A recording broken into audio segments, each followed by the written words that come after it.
नाम दे सकते हैं स्टेबुलर थोरेसिक रिलीज। उसके बाद मेडिटेशन के नाम से थ्रस्ट है तो स्टेबुलर थोरेसिक थ्रस्ट, इस तरह करके आप नेम कर सकते हैं। फिर स्केपुला को फैसिलिटेट करने के लिए कुछ टेक्निक्स बनी हैं तो आप स्केपुलर फैसिलिटेटरी टेक्निक्स का नाम दे सकते हैं। फिर जो मोस्ट कॉमन मोबिलाइजेशन हम करते हैं तो उसको आप स्केपुलर मोबिलाइजेशन का नाम दे सकते हैं। इस तरह करके आप नाम देते जाओ, मैं डेमोंस्ट्रेट करता हूं, ठीक है। So you need to come into the silence first face on my side. या स्केपुलर मोबिलाइजेशन। स्केपुलर मोबिलाइजेशन में वी ऑल नो कि हैंड प्लेसमेंट जो आपकी होगी शोल्डर पे रखो, आप इंफीरियर एंगल को पकड़ो, सुपीरियर एंगल को पकड़ो और फॉर्मली जिस डायरेक्शन में मूवमेंट होती है वो करो। इसको रोटेशन करवाने की जरूरत नहीं, just go into the directions, elevation, depression, inward and outward. ये मैं सिंपलेस्ट वे आपको बता रहा हूं, इज इट ओके। इसी में ही अगर आप थोड़ी सी किसी की एब्डक्शन डिस्ट्रीब्यूशन के साथ कभी आप लोग शोल्डर का पेशेंट देखो ना तो वो इसके बाद ये एब्डक्शन तो करता है शोल्डर की, लेकिन अगर उसको आप नोटिस करो 80-90 के बाद वो मूव करने की कोशिश करता है बिकॉज़ उसका स्पेकुलोफेमोरल इतना कॉम्प्रोमाइज है कि वो फुल स्टेबुलर की मूवमेंट नहीं कर पा रहा, फुल शोल्डर की मूवमेंट नहीं कर रहा। धीरे अगर आप उसको कहते हो शोल्डर पे एब्डक्शन करो तो ये होती है ठीक है। लेकिन जो शोल्डर के पेशेंट तो आप देखोगे तो वो स्केपुला को कॉम्प्रोमाइज करता है, स्केपुला को यूज करता है, क्यों? उसके आधे स्केपुला उसको इजाजत नहीं देता। तो जब वो नॉर्मली 90 डिग्री तक 80-90 तक लेके जाता है उसके बाद उसका स्केपुला जवाब दे देता है, उसके बाद वो स्केपुला को यूज करता है, तो उसका स्केपुला रिलीज खत्म हो गया, फिर वो स्केपुला को यूज करता है देन ही और शी गोस। तो ऐसे पेशेंट्स में आपने क्या करना है, मजीद उसको फैसिलिटेट करना है। नो डाउट उसका प्रोग्रेस शोल्डर पहले ब्रेक करो, लेकिन साथ साथ स्केपुला पे भी ध्यान दो।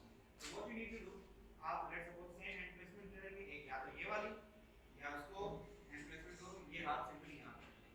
Now what you need to do, आप ये शोल्डर भी दे सकते हो या ये अपना आप अपनी बॉडी का पार्ट भी दे सकते हो। Now what you need to do, आप स्केपुला को सिंपली नेचुरल एंगल से मीडियल एंगल से पकड़ के अब आपने सिर्फ स्केपुला को पकड़ा।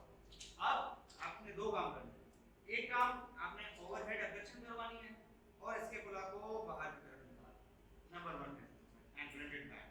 आप मजीद फैसिलिटेट कर रहे हो तो इसका नाम स्केपुलर फैसिलिटेटेड नाम दे दो। इसी में ही एक ये पॉसिबिलिटी भी है कि आप पेशेंट को कहो कि वो कोनी नीचे की तरफ लाए, जैसा आप कोनी नीचे की तरफ लाए and you will resist it after few second, 15-20 second के बाद रिलैक्स, जैसे रिलैक्स करें and again you need to release it. So you can call it the MFR या मैट जो भी लो, क्योंकि अल्टीमेटली आप straight here. So you have a scapular mobilisation, scapular facilitatory, यही हम सिटिंग में भी करेंगे लेकिन कुछ शॉर्ट में आपको इसमें भी बता दूं। इसी में ही मीनवाइल एक और स्केपुलर फैसिलिटेटरी टेक्निक कहलाती है जिसमें सिर्फ स्केपुला को मूव कराया जाता है।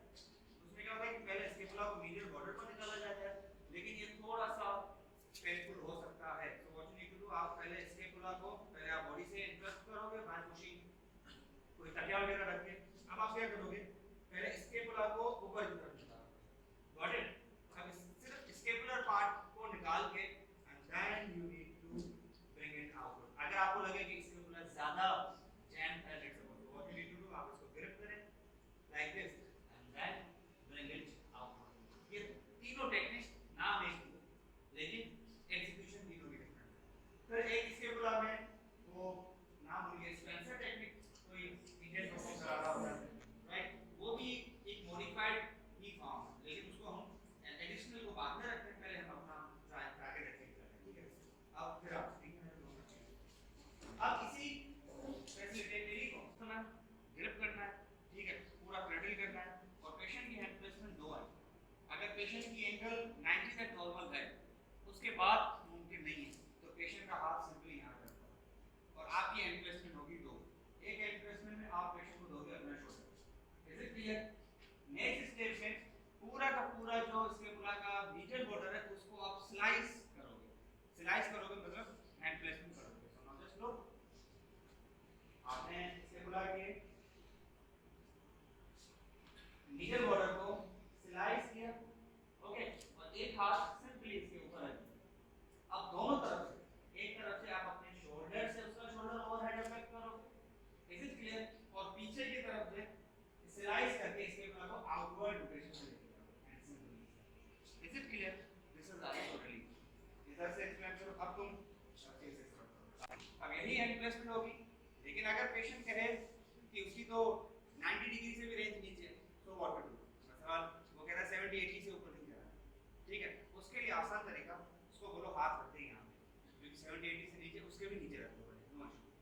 And what you need to do, आप वही सिलाइस वाला फार्मूला इख्तियार करेंगे, गॉट इट। अब आप पेशेंट्स के और क्लोज रहेंगे, क्लोज गए, सुपीरियरली हाथ रखना, okay, nothing, no command, you just ask the patient कि जो 70 डिग्री तक एब्डक्शन है वो करो, एब्डक्शन करो, जैसे ही उसने एब्डक्शन करा आप उसको मजीद फैसिलिटेट करके बाहर निकालो, so you are just bringing the scapula in outward motion, ठीक है। और वो वाली जो प्रीवियस वाली थी that was like this, what you need to do, you just hold it like this and you need to feel the scapula, the medial border, is that clear?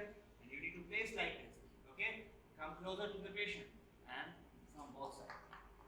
If you want to do MFR in this same position, ask the patient to press the elbow downward, तो patient को क्या command करोगे कि आप अपनी कोनी hit करो, अगर जब कोनी हिट करेंगे it means adductors are working, is it so?